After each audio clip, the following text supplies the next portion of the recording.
Storms later this evening.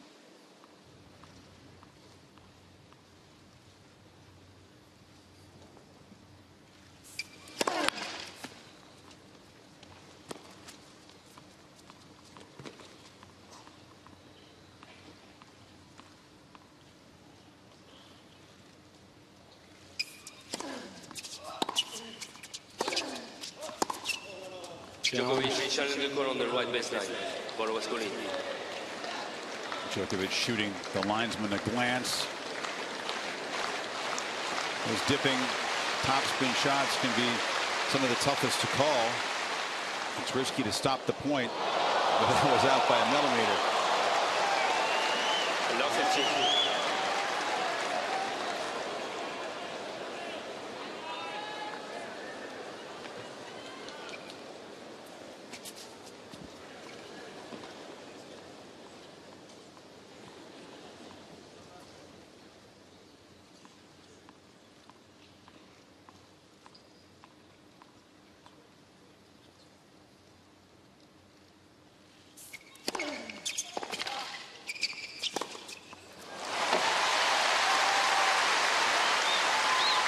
It'd be tough to beat Djokovic with that classic lefty swinging serve because he's so rangy out there. That was a good 1-2 punch from Nadal. Well, if he can execute that, he'd be in real good shape. It's very similar to the play that Djokovic uses just in the deuce court, the swinging righty serve out wide.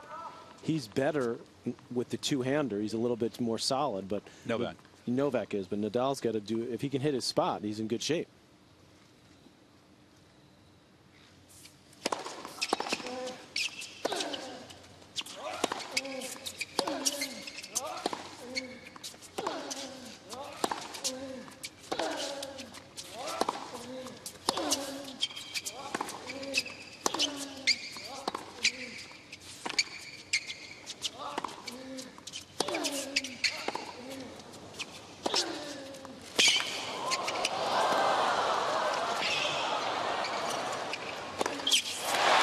Djokovic stumbling a bit at the end of the point.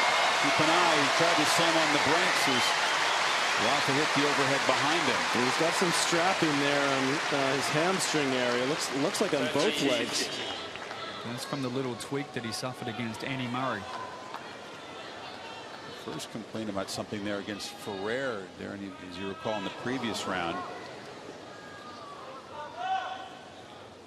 Don't want to show Nadal any vulnerability. They're replaying the stumble on the screen and the crowd oohing.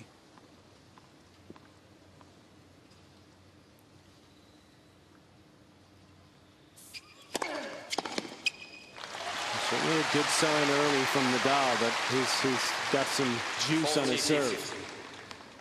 Last one, his biggest serve in the night so far, just about 122. It's about as big as he's hit it during the tournament. Yeah, and that'll open up his confidence on the return, Chris. If he knows he's going to get some cheap points on serve, allow him to maybe take some chances on the return games. Yeah, he's winning points in the first couple of service games much more quickly than he did in New York or Wimbledon. So often a service game for Nadal became a crusade. Try to weather the returns, get behind in the rally right away.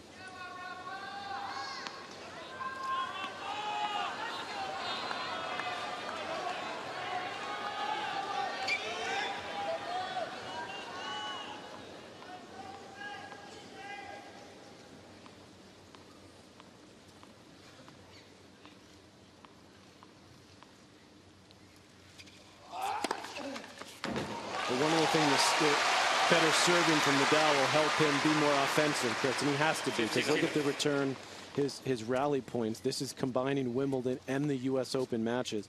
He's been pushed way behind the baseline, so we're going to track this tonight and see if he can change those numbers slightly, because I think if he doesn't, he's not going to win this match.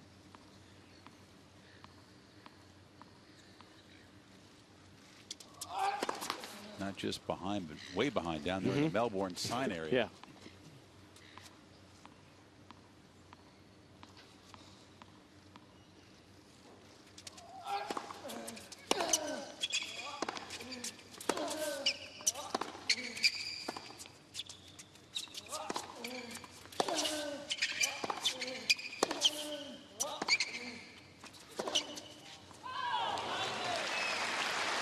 Normally also Nadal's playing at the end where he has a little breeze in his back, but there's not any breeze tonight. Dead calm. That will help the serving of both guys. Yeah, it should.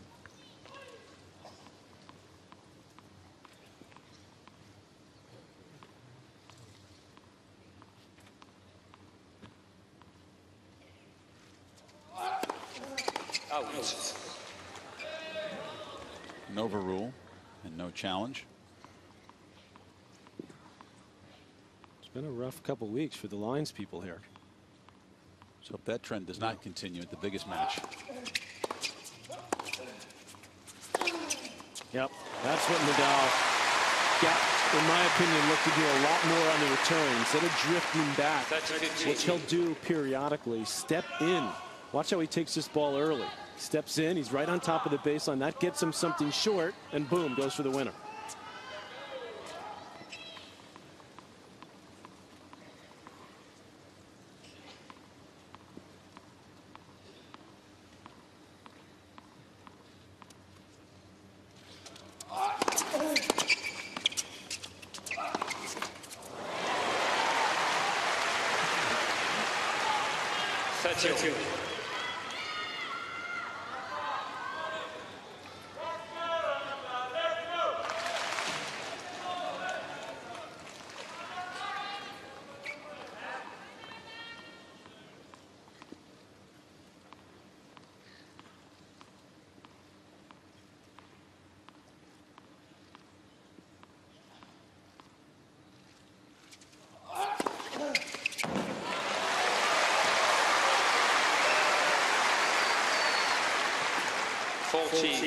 Djokovic isn't a huge server, Chris, and he doesn't hit a lot of aces, but boy, does he come up with cheap points like that when he needs it. I mean, that was a characteristic of his success last year in the big matches.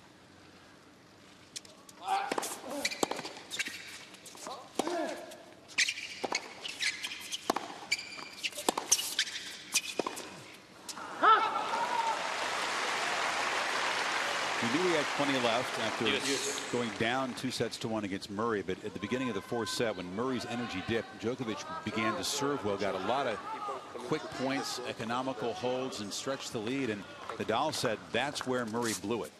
I clearly got the feeling that Rafa wanted Andy to pull that one out and face Murray and not Djokovic in this match, and he was frustrated that Murray couldn't finish the job when he had the defending champion down.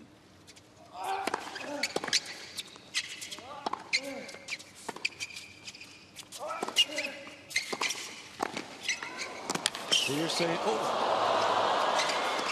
me, I spoke too soon there. What a point. I thought it was in the net. My question, Chris, is you don't think Nadal wanted another shot at Djokovic? I think he preferred to see Murray. Okay. All right. He just beat Murray 3 other times in majors. Well, he's got the first break point opportunity now. This one I thought was going in the net, but somehow he gets enough on it. And a beautiful pass there. He rips it cross court. I think Novak thought it was going in the net too. He kind of backed up.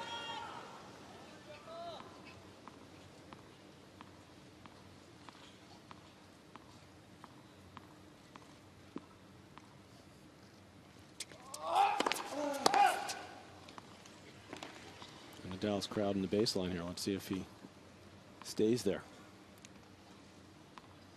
Djokovic took notice. Went back to his pre-serve routine to rethink it. Yep. But he stayed true to himself. That's what he said he was going to do. Be more aggressive on the big points, on the break points. Yeah, he missed this one badly, though. Question is, if he misses a couple like this early, will it rattle him?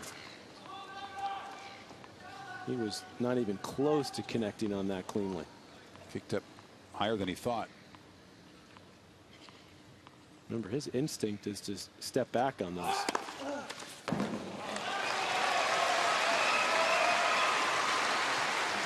So he's been forced by the play of his opponent to go out of his comfort zone. And by the history with his opponent. Djokovic already with 4 aces.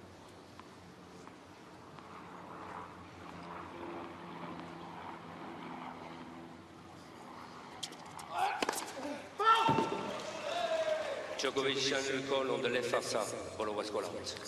It's amazing though, Patrick, isn't it? Because really that's what Rafael's made Roger Federer do all these years, go outside of his comfort zone. Second set.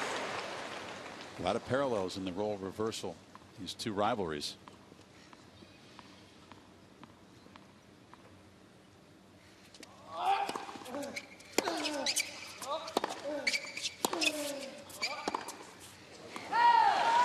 Djokovic is a little shaky. I'm not surprised. He's just not as crisp as he normally is, and I think that's because of that long match. He's trying to work his way into it. This is an opportunity for Nadal. Big serves keeping Novak on serve so far in the set. He'd be down a break already without that.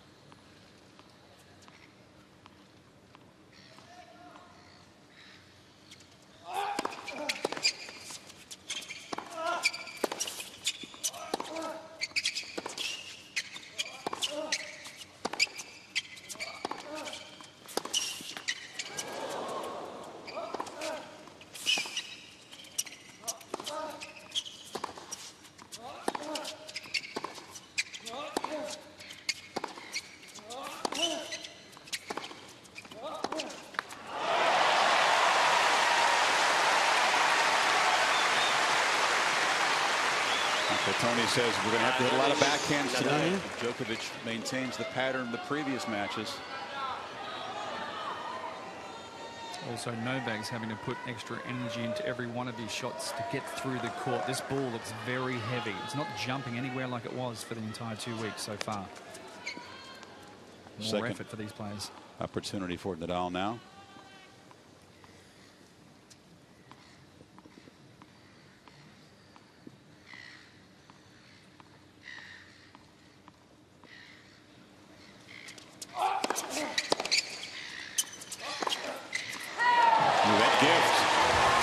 Nadal, the first break of this final.